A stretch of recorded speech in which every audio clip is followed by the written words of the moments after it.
बनाकर लोग उसे खुशी खुशी सेलिब्रेट करते हैं। और आज उन्हीं में से एक दिन है जिसे हम फादर्स डे के रूप में जानते हैं।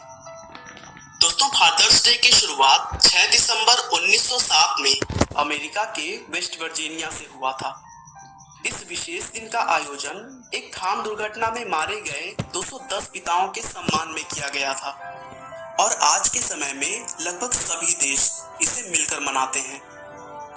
दोस्तों, यदि आज संसार में हमारा कुछ भी अस्तित्व है या हमारी इस जगत में कोई भी पहचान है, तो उसका पूरा श्रेय हमारे माता पिता को ही जाता है। किसी भी मनुष्य को उसके जन्म से लेकर उसे अपने पैरों पर खड़ा करने तक माता पिता को जिन जिन कठिनाइयों से होकर गुजरना पड़ता है, इसका अंदाजा शायद खुद माता या पिता बनने के बाद ही लगाया जा सकता है।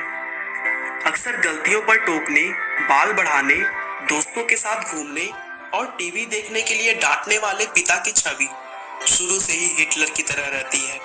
लेकिन जैसे जैसे हम बड़े हो जाते हैं, तब हमें समझ में आता है कि हमारे पिता का हमारे प्रति कठोर व्यवहार के पीछे भी उनका प्यार ही होता है।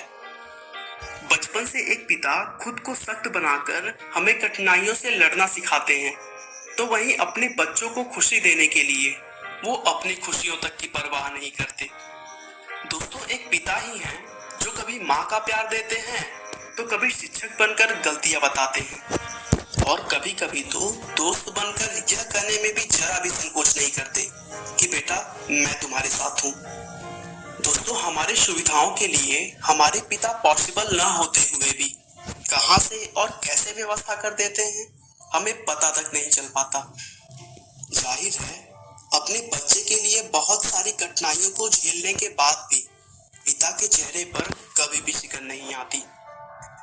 दोस्तों, आज यदि कोई डॉक्टर, इंजीनियर या किसी भी बड़े पद पर काम कर रहा है, उसके पीछे भी उसके माता पिता का त्याग, बलिदान और उनकी प्रेरणा शक्ति होती है। यदि शुरू से ही माता पिता से बेटे या बेटी को सही सीख और प्रेरणा नहीं मिली होती, तो शायद समाज में वह प्रतिष्ठा और सम्मान प्राप्त करने योग्य नहीं होता।